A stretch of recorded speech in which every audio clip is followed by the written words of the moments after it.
अधजल गगरी छलकत जाए कह लो, थोथा चना बाजे घना कह लो। मैं खिलाफ नहीं हूं, लेकिन रास्ता दिखाने के लिए हम लोगों को ऐसा बोलना पड़ता है। वास्तव में ये सत्य है, आप प्रैक्टिकल करके देख लीजिए ना जेनजीस बच्चे, ये अधजल गगरी छलकता है कि नहीं। लेकिन जेनजीस के दिमाग में ये बैठता है कि हम गगरी लेके ही क्यों चले, हम पाइप सीधा गगरी तक लाएंगे। ये जेनजीस की अपनी सोच है। तो इस जेनजी की सोच को सलाम करना पड़ेगा भाई, मोदी जी को भी सलाम करना पड़ेगा। इन्वेंशन इतना हो चुका है, इतना सस्ता दर में पाइप मिल रहा है, इतना सस्ता दर में सब कुछ हो रहा है, तो पाइप आएगा जगह तक। क्यों गगरी को यूं सिर में दबा के लेके जाएं? सिर को दबाना ही पड़ेगा। इसी तरह से तो हमारे हिंदुस्तान के लोगों का हाइट नहीं बढ़ा, लेकिन अब के बच्चों का देखो कैसा सर हाइट बढ़ रहा है। सर पे गगरी ही नहीं रखते, क्यों नहीं रखना है? इन्वेंशन इतना हुआ है, क्रांति इतना हुआ है, विज्ञान ने इतना सफलता पाया है, लेकिन उसी भाजपा शासित देश में सफलता की बात विज्ञान की कहें तो 100 से भी अधिक वैज्ञानिक इसरो छोड़ के जा रहे हैं, और कोई मीडिया इस पे बात नहीं कर रही है। ये भी एक खबर चलता है, अब सत्य क्या झूठ क्या ये तो मीडिया ही बताए तब हमको समझ में आए। हम तो देखते हैं, हमारा भी ध्यान है, हम भी 24 घंटे वाले, क्योंकि राजनीति तो हावी है ना। ये राजनीति क्या है? मैं की ही तो राजनीति है। मैं से बड़ा कुशल राजनीतिज्ञ कोई नहीं है यहाँ। मैं एक कुशल राजनीतिज्ञ है। मैं अपने हिसाब से सबको घसीट देता है, चाहे माँ हो, बाप हो, भाई हो, बंधु हो, सगा हो, संबंधी हो, देश का प्रधानमंत्री ही क्यों ना हो। तो उसी मैं की कुशलता को, मन की कुशलता को आज का जेनजी एकदम डीपली पढ़ लिया है। अब पढ़ क्या लिया है? वो लोग मिलेनियल की औलाद है। अल्फा जेनजी जो हो रहे हैं ना, अति होशियार, वो मिलेनियल की संतान है। और मिलेनियल क्या है? बहुत ही खूबसूरत एरा था, जिसमें कुमार सानू, उदित नारायण जैसे, शाहरुख खान, सलमान खान, अक्षय कुमार, अजय देवगन जैसे रिबेलियस नेचर को लेके आने वाले हीरोज थे। और उस रिबेलियस नेचर में क्या जावेद अख्तर जैसे लोगों की लिखावट, वाह! जावेद अख्तर नामी गिरामी ऑब्जर्वर, जी हाँ, विचारक, चिंतक, समाज की इनको फिक्र है, मनस्विद है एक तरह से, लेखक।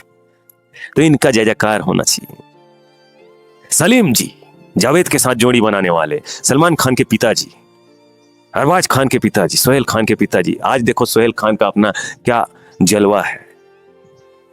आज अभी हाल ही में कोई शो चल रहा है, उसमें उन्होंने अपना कैसा रूप बदल के आया है, और रूप के साथ साथ एक सॉफ्ट नेचर, हृदय में एक अलग सा मुलायमपन, एक मखमली अंदाज लेके आया है। अपनी पत्नी के विरह वेदना से किस तरह से अंदर क्या हो रहा है उनके, इसको जरा समझो। तो ये दिखलाता है कि सलीम जावेद का हृदय वास्तव में दमदार है। जावेद खान की संतान देखो, फरहान भाई, जोया अख्तर जी, ये तो साबित कर ही रही है ना देवी जी के रूप में आके शबाना आजमी जी, कि हाँ, स्त्री सदा से बदनाम हुई, मैं बदनाम होने को तैयार हूं। शबाना आजमी भी मां काली है, किरण खेर भी मां काली है। देखो अनुपम खेर जी कैसे गरज रहे हैं, किरण खेर जी का आशीर्वाद है। तो कहने का अर्थ यह है कि सभी हमारे ही बच्चे हैं, तो उन बच्चों का ख्याल करना पड़ेगा, कॉकरोच का ख्याल करना पड़ेगा, यूं मसल के नहीं चले जाएंगे, है ना भाई। तो इस तरह के हमारे यशस्वी प्रधानमंत्री जी जाग गए हैं। अगर संघ उनके सामने गुंडागर्दी करने का उत्तरदायित्व भी रखती है, तो संघ के खिलाफ जाकर मोदी जी अपने उस सॉफ्ट हृदय को दिखाएंगे, जिसे सलमान खान भी समझते हैं।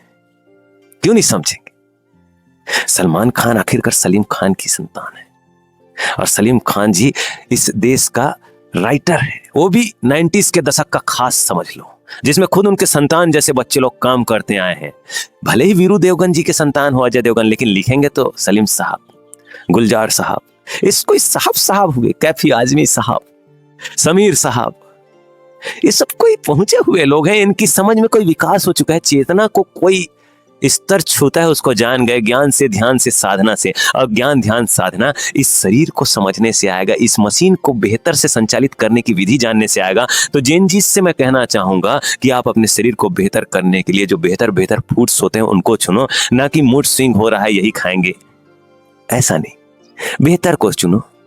आखिरकार मिलेनियल माँ बाप परेशान है आपके इस टेस्ट सिलेक्शन से। जायके का भी अपना चुनाव है आप लोगों का, और वो जायके का चुनाव किस हिसाब से होगा? जिस हिसाब से बाजार आपके जीभ को बहकाएगा, और उस जीव को बहकाने वाले भी यही मिलेनियल के आदर्श हीरो, वही सलमान शाहरुख।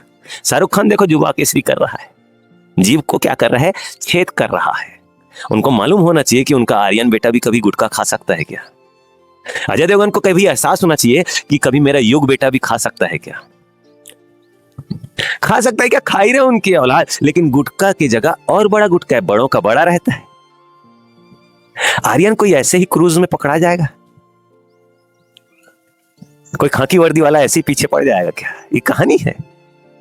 ड्रग्स ले रहा है आर्यन भाई, ऐसा करके समझ में आया है, अफवाह भी उड़ा है, तो मर जानिए, आग भी नहीं लगी और धुआं उड़ गया, ऐसा कोई बात है। धुआं तभी उड़ता है जब आग लगी हो।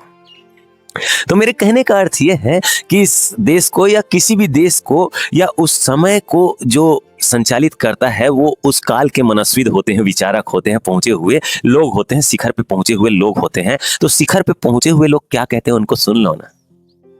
नसरुद्दीन साहब भी तो आए हैं अपने हिसाब से काकरोच जनता पार्टी का साथ लेके, उनका पंगा चलते ही रहता है अनुपम खेर जी के साथ। हाँ, दो बातें होते रहती हैं। कंगना रनौत जी का चलते ही रहता है अभी के जवान कलाकार लोगों के साथ। उनको तो उनका औकात याद दिलाते हैं, पूरे 600 चूहे खा के बिल्ली चली हज को वाली बात कह देते हैं। उनका भी अपना दौर था, उस समय उन्होंने भी ना जाने क्या क्या किया और इस देश के काकरोच को एक भटकने की दिशा दी है। ये सच है। वो कभी अपनी ओर झांकेंगे तो उनको पता चलेगा। तो ऐसा नहीं है कि कंगना नहीं झांक सकती, वो झांक चुकी है। झांक के वो इस निर्णय पे पहुंची है कि कल मैं कल थी जैसी भी थी, तो उस कल का बहाना लेके मैं आज को भी बिगाड़ दूं। नहीं, आज को तो बनाने निकलूंगी मैं। तो मोदी जी प्रणाम है आपको, सदगुरु जी, जग्गी वासुदेव सदगुरु जी, हाँ जग्गू जी कह बैठा था मैं, और बात कोई गलत नहीं है, क्योंकि जग्गू में जैकी दादा भी आते हैं, वो भी मोदी जी को भीड़ू बोल देते हैं। तो सबका अपना अपना तरीका है। तो इस तरह से सभी जागे हुए लोगों ने अपने हिसाब से देश और दुनिया को एक दिशा देने का कोशिश किया है, और आज जैन जी की जीत हुई है, काकरोच की जीत हुई है, लोकतंत्र की जीत हुई है। और वास्तव में हमें भी ऐसा लगा है कि लोकतंत्र की जीत हुई है।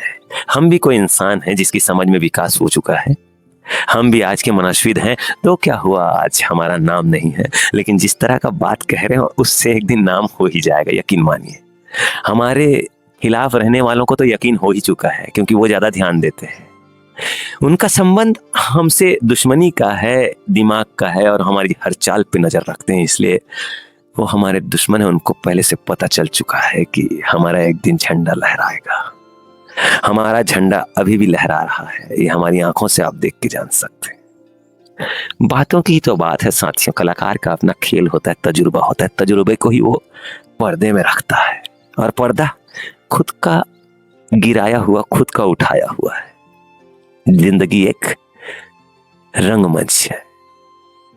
सुबह हुआ पर्दा उड़ गया, शाम हुआ पर्दा गिर गया, तो अपने हिसाब से पात्र चुन लो। हमने इसे चुना है, ये हमारा पात्र है। और ऑन एयर आते हैं, घंटों बैठ के बात करते हैं, हम 24 घंटा का अपना लेखा जोखा रख दे, इतना दम रखते हैं। तो ये बिग बॉस, ये लॉकअप इस तरह का है, जिसमें सेलिब्रिटीज बन के लोग जाते हैं और विजेता बन के आते हैं।